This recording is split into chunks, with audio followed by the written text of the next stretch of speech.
Hi, everyone. Is it going Hey, there? everybody. I'll check. Let's do a quick check. We are live.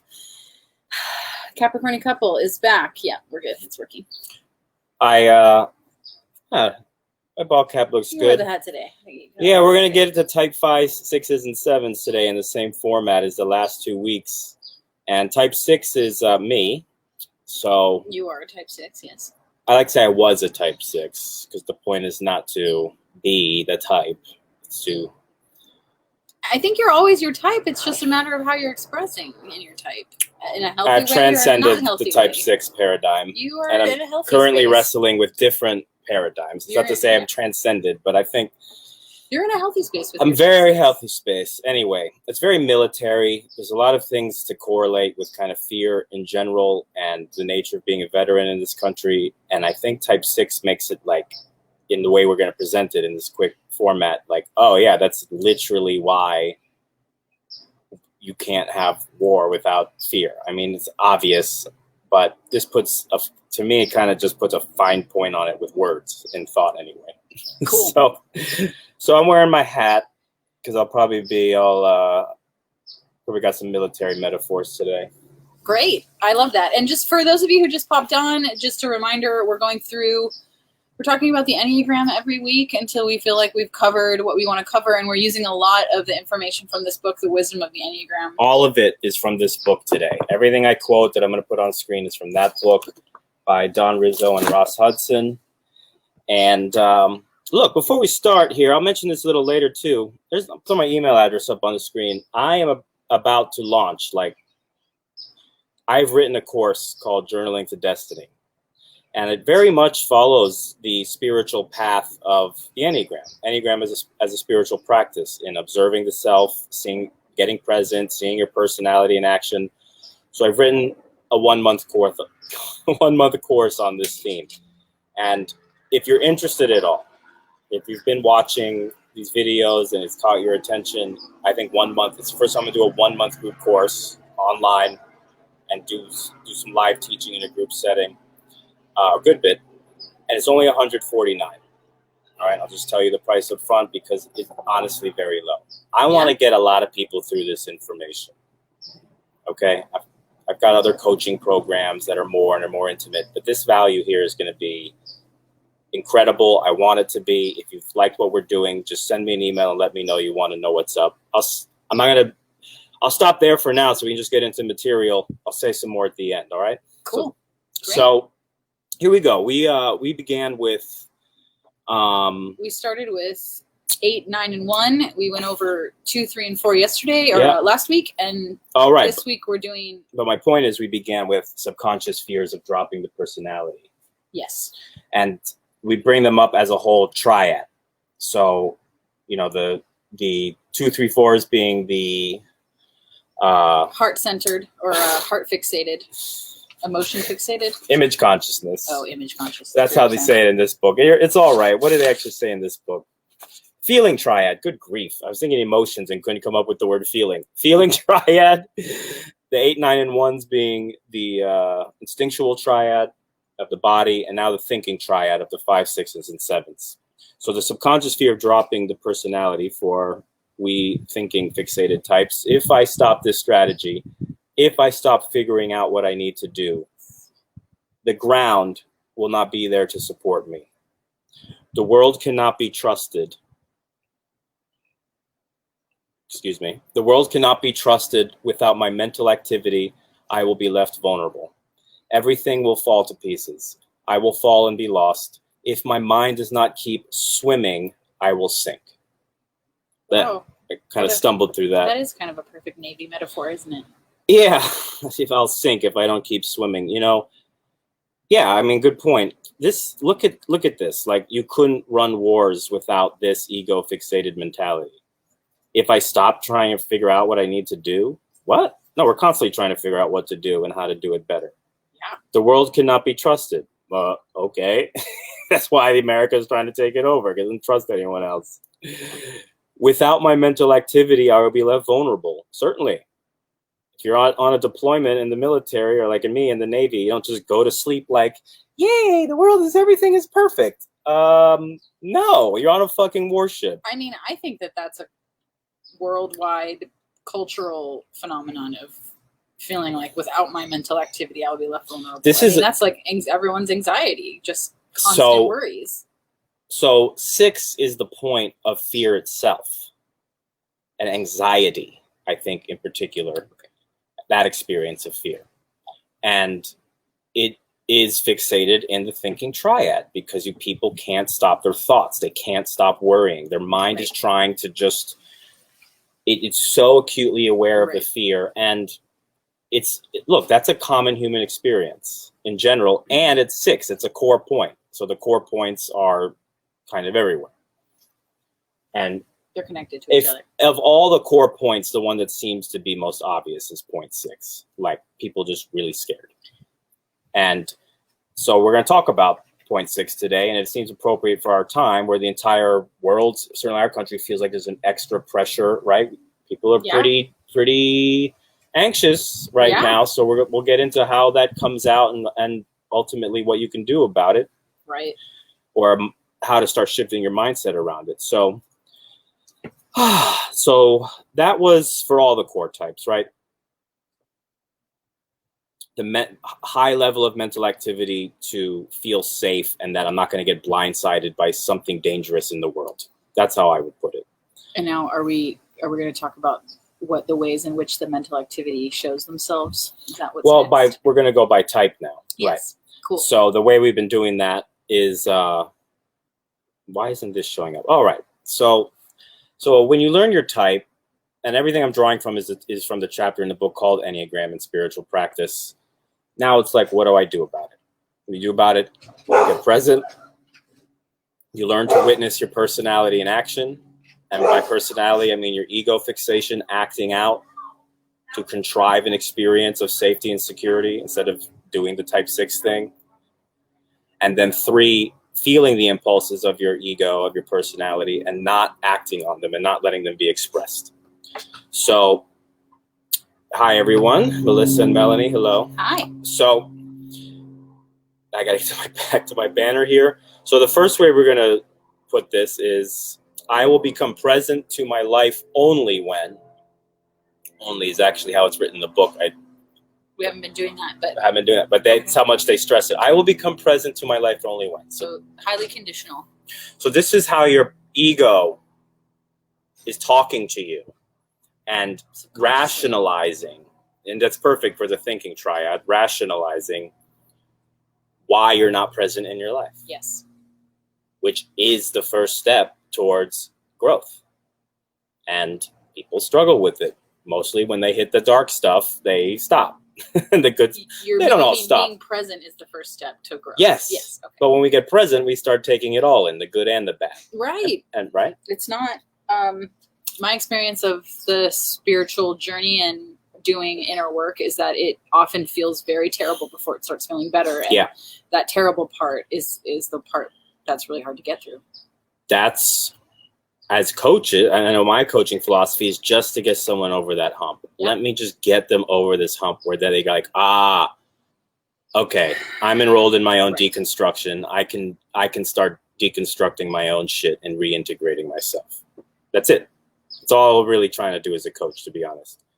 So for type 6s, we only become present to life when I have enough support to feel completely secure and stable. When I have every area of my life handled and nothing can take me by surprise, then I'll show up. And that's impossible. Well, it's impossible, right? And we get into the contradictions to these statements here in the next part. Like, hey, this is why you're being ridiculous for thinking this. I will become present when I have enough support to feel completely secure and stable. Yep. Which my experience of type 6 is that they're looking for that support outside of themselves. Yeah. Not from within. Great point.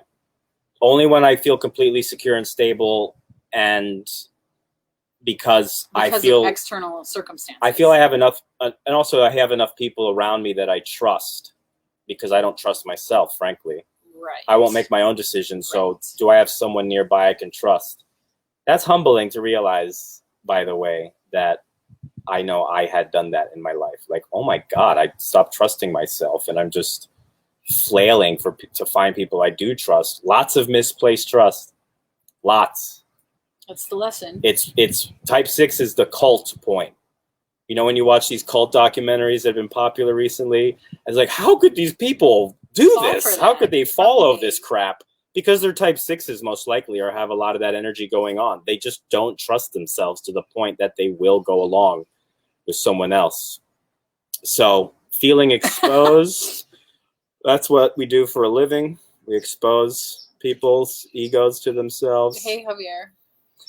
Melanie says we're speaking to her. Awesome. Yeah, Melanie, I think you got a lot of type 6 energy going on. I know we've only talked very briefly in our life, but I would agree. And look, it doesn't matter if you're literally type 6. If you're feeling this, you're feeling this. Yeah. Don't worry about if you are type 6 or not. If you're feeling it, you're feeling it. We all have all of these different 9 parts inside of ourselves. Just some of them are more fixated than others. Okay. So I think we need to speed up a little bit. Sure. Since it's my type, I feel so compelled to talk. So for 5s only become present in life when? Sure. I feel I will become present to my life only when I feel completely confident and capable of dealing with the world. When I have completely understood and mastered everything I might need to know in life, then I'll show up. I couldn't read that all the way serious. Well, this is so silly sounding. I'm a 5 wing. So I'm a 6 wing 5. Oh yeah. I've seen you do it. You've probably seen me. You've seen me do this a lot. I mean, you know, on the flip side, you have read so many books and you've studied so much, and I get to benefit from that. And we all get to benefit from your knowledge and what you've learned.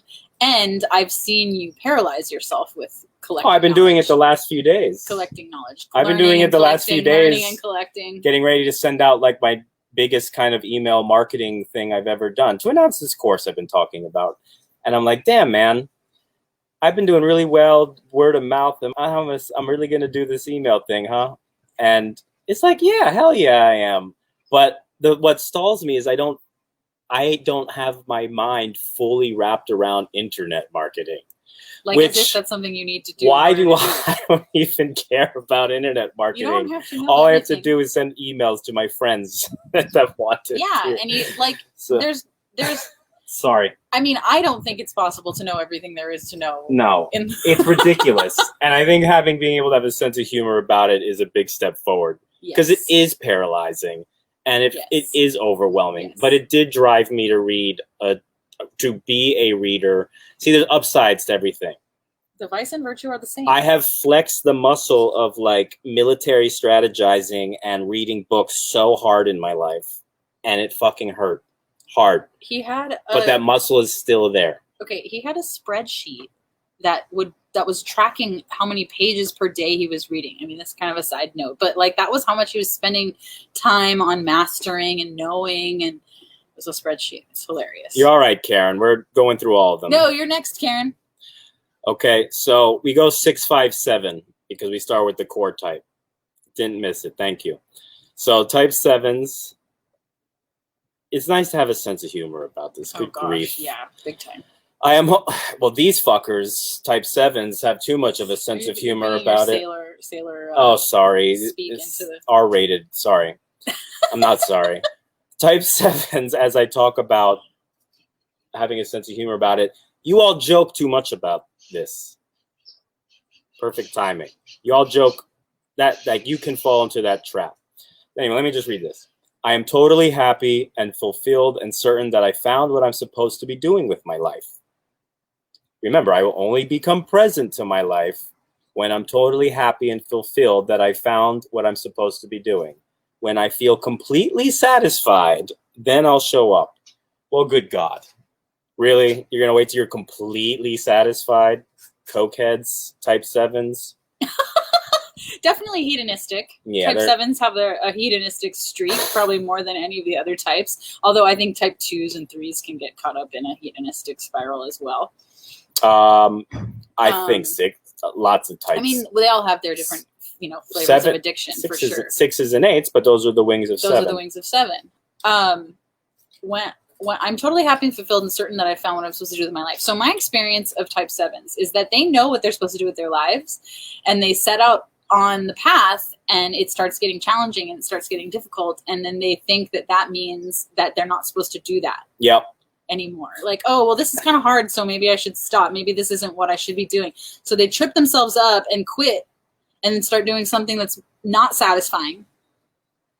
They're following like their this bliss. Back and forth thing. So if it's like they are the ones that spiritually bypass by misinterpreting or only being one-sided about following their bliss. So if they're doing something and I don't feel like I'm following my bliss right now, this must not be it. I've struggled with this. Again, 7's a wing. I have 7 in my wing. I'm joking about it and teasing 7s, but that is a frustrating place to be. To be like, man, so the 7s can see they're chasing these things. They're being hedonistic because they're trying to keep their brain so occupied and preferably by positive things. Yes. They don't even have time to be anxious. Do. Yes. She's enthusiastic about it. That's exactly it, right. Karen. You're enthusiastic about it. That covers up the pain, though. The enthusiasm sometimes is a mask. It's an addiction for not wanting to feel the pain. Yeah. It's an addiction in and of itself. And when I'm coaching type 7s, I say, look, I give them the roller coaster analysis. Life has highs and lows, the most cliche thing ever. Be willing to go in the lows and do your inner work, and the highs are going to feel higher. I mean, I was just talking about that today with somebody after I cried about a bunch of stuff. All right. So I mean, not to dog on 7s. I mean, when 7s are their best, they're really enthusiastic and really naturally exuberant when they're in their. And I know when they're in their purpose. Oh, they're fun. We love them. They're totally fun. Great storytellers. And they need to do your inner work, 7s. So that was I will become present to my life only when. And remember, these are subconscious, so these aren't things that we actually think to ourselves. So your ego is kind of saying it to you that you may not even notice, which is why I teach the technique of journaling. So you write down what you're thinking, and then you look back at it, and you're like, oh my God, some of this is crazy, and some of this is amazing. And then, okay. So marching orders is... Superego. Superego. And the superego is... whatever authority you've put over yourself. Parents are almost always integrated into our super ego. Yeah, we've created it out of the things around us that have authority. So if you get brainwashed by cable news, that might become part of your super ego. Yeah, culture, TV, and school. Military for me, oh my God, just follow the military. Speaking of marching orders, that's military. This is literally called marching orders. So why are my hands up like this? Oh, superego. It's like, just think of this authority above you. I literally forgot why my hands were up. It's this authority that you've created above you. It can even be spiritual in nature. Like, again, the cult documentary with Osho, Wild Wild Country. Oh, yeah, that's a good example of people turned him into their spiritual superego. And, of course, he did not have good boundaries about that, to say the least. All right, marching orders. Can I read them? Yeah. You are good or okay if you cover all the bases and do what is expected of you. Little typo there. So as long as you follow your duties and follow your rules and cover all your bases, then you're going to be good, or you're going to be worthy, or you're going to get what you need, or be able to show up, or receive the love that you want to receive, the safety and security that you want to receive if you cover all your bases. Yeah. Again, this is classic military. Obviously, like, hey, soldier, you're only good or okay if you're doing what's expected of you. Do what's expected of you. Do what is expected of you. The fear, and, we're already highly recruiting people that are heavily influenced by type 6. So they're already looking for authority. They're already looking for guidance in their life. The military recruits to that point. And then, so it can be, I think, the veteran experience with PTSD and depression. The parrots are going Here come crazy. The parrots again. Those are the green parrots that live in our neighborhood.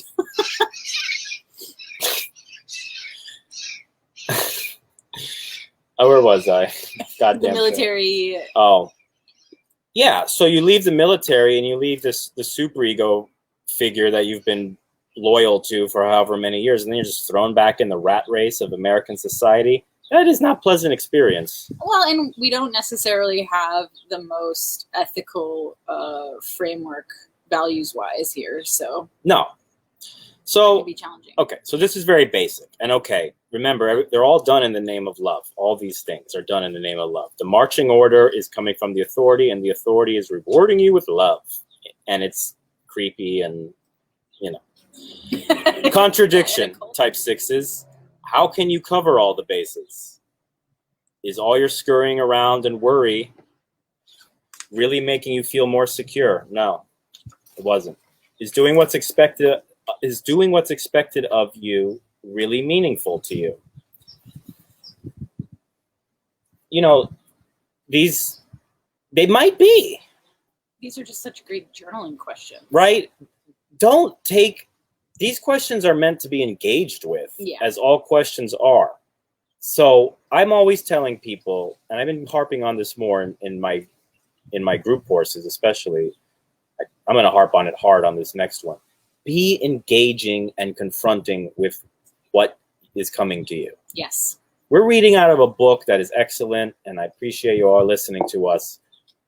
Actually answer these questions for yourself and find those, discern your edges for yourself. Because, doing what is expected of me is meaningful to me sometimes. It is. Yeah, and sometimes it's not. I mean, we've had conversations where But it's a question I get to ask myself, especially as a type 6, over and over, especially several years ago when I was journaling like hardcore, doing introspection. Like, no, I really have to break down everything. Where am I just being a bitch, honestly? And where am I really being loyal is healthy and good. And like being a good teammate is great. Yeah. 6s struggle. I'm going to read it out of the book. 6s struggle to build up situations they can feel secure in, but they still feel anxious and fearful. Right. So even in the secure. So after situation. all of this, just marching and out, following orders from the superego, do I even feel better? Nope. And I think that's where, when people get to that point in whatever fixation they're in, need to ask themselves, okay, well, not ask themselves, but realize this isn't working. Like, can you in your life look at what you're doing and say, man, something is not working here? Can you be honest with yourself about what's not working and then say, it can be better? It certainly can be. And are you willing to find the answer? That's it. Okay? That's where it starts. Yeah. Your willingness to, and honesty and veracity, and being like, no, something isn't working. This is ridiculous. I'm just going to keep going. What are we on, type 5s? Yeah. Marching order. You are good or okay if you have thoroughly mastered something. Yeah. Okay. Well, obviously, how do you know when you've mastered something? When That's you the contradiction. Wait. You got a little typo too. How do you know when you have fully mastered something? When are you finished? How does what you're mastering relate to the real needs in your life? Ooh, that's a good one. 5s work on a subject or skill. I'll finish it. 5s work on a subject or skill for many years and still lack self-confidence. It's amazing to me. As a type 3, I'm like, okay, I read like maybe a couple paragraphs in the book. Now I'm going to teach this to everybody. I It's think like the opposite. I think Carmen, friend I do in One of our friends, yeah. Yeah, one of our friends, who's quite brilliant, says to me, like, that I have confused that with humility. And that I'm like, oh, I'm not a master, or my lack of confidence in my journaling abilities. I don't feel that way now, by the way, but certainly 4 or 5 years ago when I said, I want to teach journaling, I was not fully confident about it quite yet. It's great. It's part of the journey. And that I have justified that by being like, well, I'm humble about it. Now, no. I'm so not humble. It's false humility. It's bullshit. The ego's trying to hide something real from itself. Yeah. That's what it was. So we don't even have to put a moral judgment on it. That's just what was happening. Right. That was the contrivance. And everyone has their own contrivance. So let's get on to the 7s so we can wrap up on time almost, I think. We're doing pretty good with this 30-minute limit. Yeah. I hope Okay, go ahead. Type 7, you are good or okay if you feel good and are getting what you want. If you feel good and you're getting what you want, that means you're good. Such hedonistic bastards. I love it. Yeah, this is why people do meth. Some people do meth. I have 7 in my tri-type. I really do, and I feel this. Like, I love feeling good, and I love getting what I want. And I definitely think that if I get what I want, like, that makes me, like, a good person or something. Like, I feel that. Yeah. Hey, look. I mean, types. I was just talking about this with someone today that I did a diagnostic for. So I appreciate people actually hitting me up for diagnostics and really getting to the core and having an actual assessment. If you want to know your type. So you are, please hit up Fabian. Hit me up if you're interested in actually doing like the real assessment thing and knowing. And she had put 7 as one of her potential answers, and by the end we were laughing because she was like, "Oh, I just put 7 because that sounded the best." Yeah, it does. It sounds the best. Like, oh, I wish I was like this. I'm really not bubbly, wallowing in fear and inauthenticity. I'm actually pursuing fun and having fun along the way. Yeah, but it's escapism. Oh, and it doesn't last. Probably works in youth better than old. As you move along, I think that one's. So type 7s will. I think you know what I'm saying. Kind of escape using anything, not necessarily just hedonistic pursuits, but any sort of doing. I got to do this and that. Yeah, but what they do, yes, to help them feel good. Though. Yes, great point. So what they fixate on the doing this is you'll see type 7s doing a lot of travel, a lot of let me go to another. Honestly, I see a lot of type 7s going to foreign countries to do humanitarian work.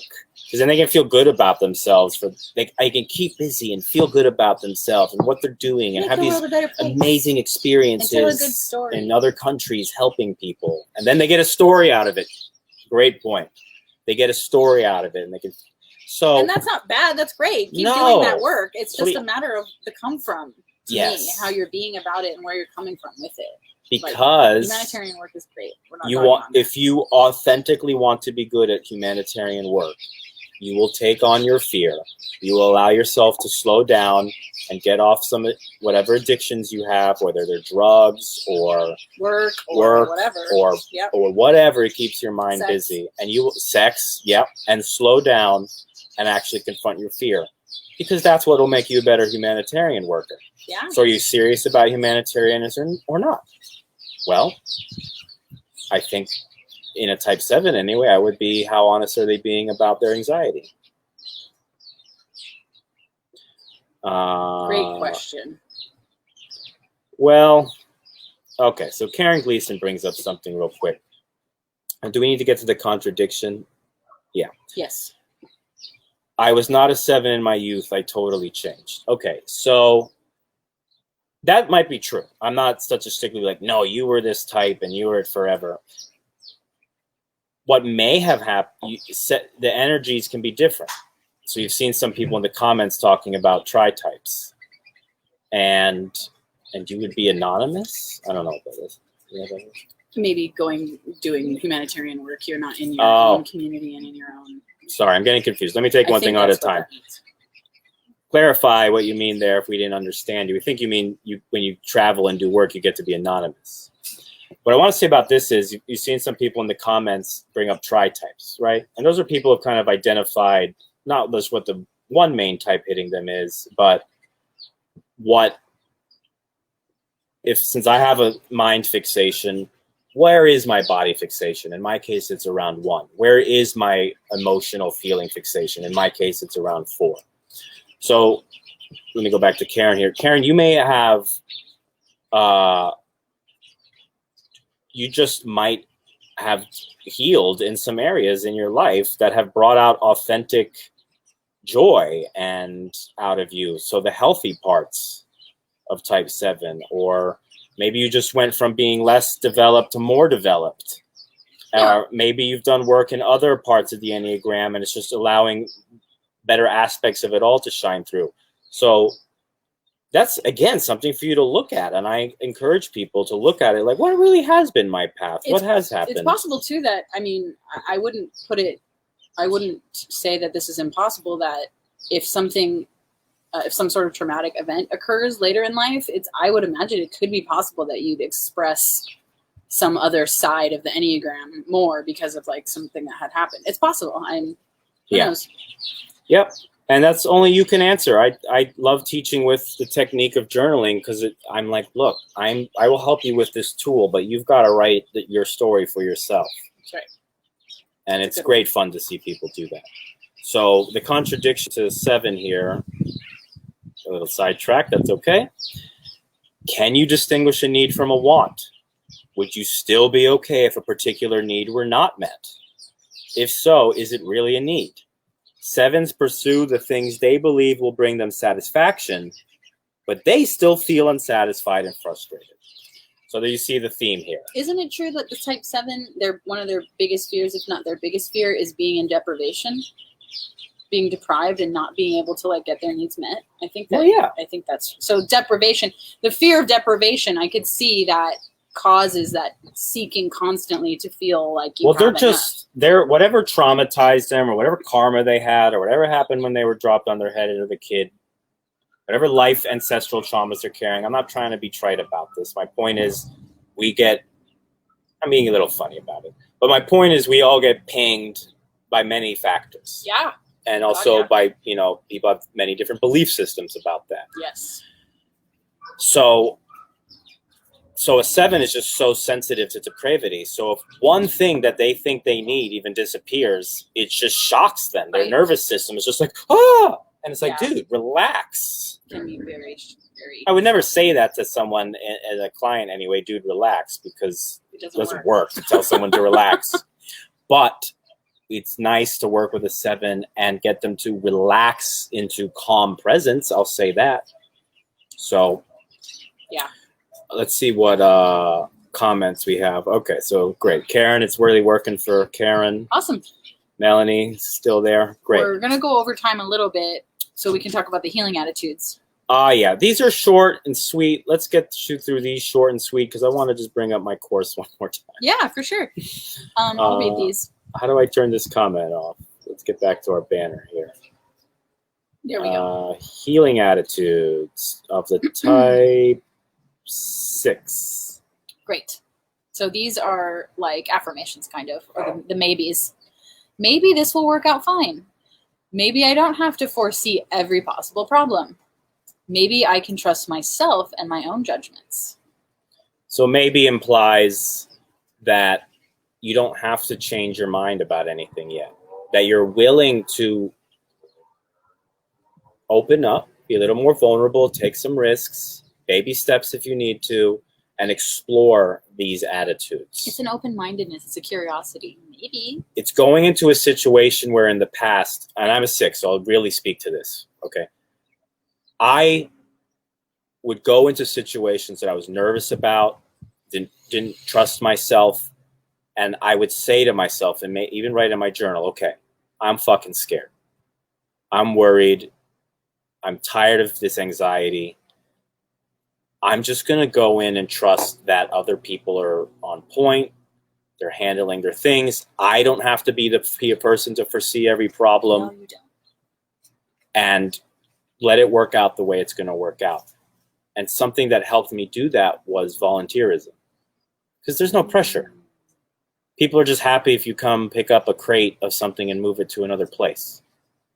So that was a baby step for me. And so maybe became like maybe 7, 8, 9 years ago. I went from that to now where I'm like, okay,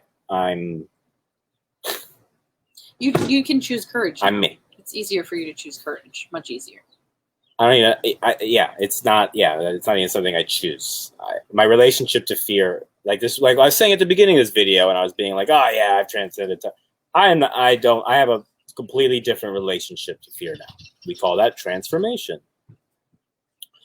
I'm sure there's more room to grow. All right, type 5, healing attitude for type 5. Maybe I can trust people and let them know what I need.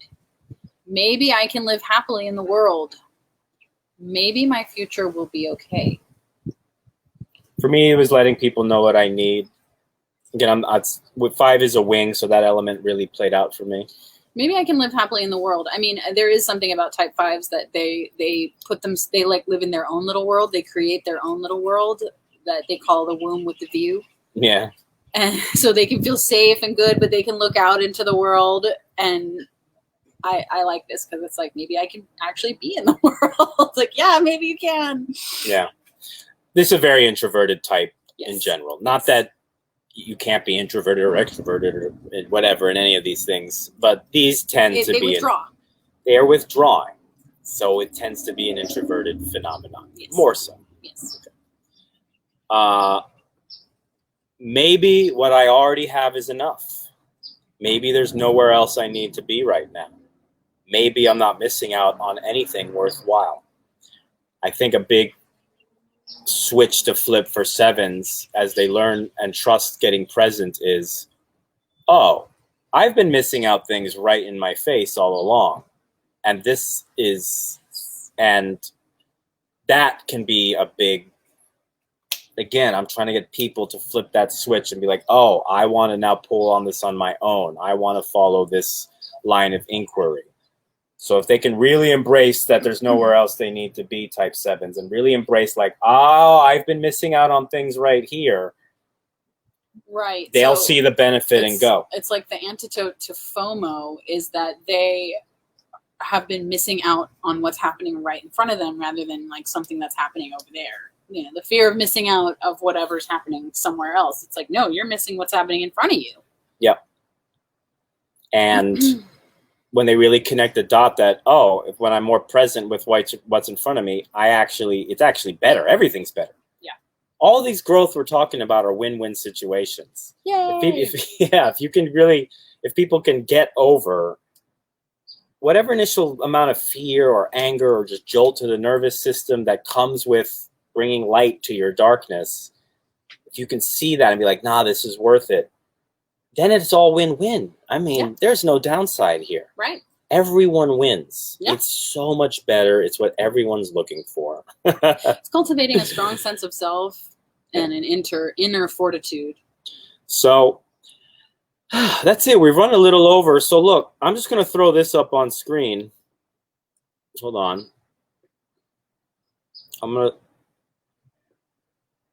All right. This is the course I'm going to start September 20th. And let me take this banner down real quick. Oops. Let's just close that. All right. So I'm teaching a course called Journaling to Destiny. And it's based on the, oh God, I'm being a perfectionist here. And I want to get this other banner down before I talk. I'm being a perfectionist. It's your type 1. All right. The course is called Journaling to Destiny. And there's a quote from here, Heraclitus, character is destiny. And actually the quote I'm going to base the course on is from Ralph Waldo Emerson. And that's sow a thought and reap an act. Sow an action and you reap a habit. Sow a habit, you reap a character. Sow a character and you reap a destiny. So I made this 1-month course with lessons to conceptualize each component. Week 1 will be sow a thought, reap an action. Week 2, sow an act, reap a habit. And at the end, you know, I can't make you feel this way, but I've written prompts to stimulate your own ability to be Socratic with yourself, to realize character is destiny. Can you have an experience of that feeling? What it feels like to do inner work, see how it refines your character, and see how it leads to some kind of destiny. So I'm only charging $149. I didn't have the sales link to post here because I was still You just reach out to us. with the copy. Reach out to Fabian, reach out to Just me. reach out to me if you're interested. I promise this investment will be completely worth it. It's a group setting. I will be available in chat areas, private chat areas where we're just where I'm hosting the content, weekly Q&As. I want to be available for people's questions. I want people to have this experience. And I don't want to charge a lot for it because, well, you know, there's other longer coaching programs for that. But I want people to have this experience that orienting to themselves can show you what to let go. Observing your life and bringing an extra edge of orientation to yourself can facilitate the letting go process and letting go of some of these things that we've been talking through the lens of the Enneagram, and see how spontaneously energy comes from that. Inspired thought, inspired action, and how people will see you differently in a way that you will want to be seen as a person of character. So again, there's my email was on the screen there, Fabian@intuitiveintegrity.com. Private message me here on Facebook. And that's, you got a month till that. Please ask me any questions. Awesome. Thanks, babe. It's gonna. I'm just so pumped about it. Great. Thank you all. For you. We're 10 minutes over. All right, friends. It's the longest we've gone over. Next week on the Enneagram, we're changing gears. Yeah, we'll talk about. We went through all the types, so now we'll talk about something else. Do you know what you want to talk about? Well, if you have a request, make a request. Oh yeah. We still have holy ideas and holy paths. I'll do that. And should we take questions next week? And I think maybe just open up Q&A, whatever people the hell want to ask. That'd be fun. You know, let's do that. I'll try and collect some beforehand. So those of you that are watching now or watching later, you can comment them or private message me your question, and we'll put it on the show next week. Yeah. So Melanie, if you're very interested, just private message me and let's take the plunge. Make it happen. This one is great. This one is an easy investment. Yes. It's easy for me to say. For sure. Okay. All right. Thank you for everyone for your Bye, interest. everybody. That was fun Good night. today. Good Love night. you all.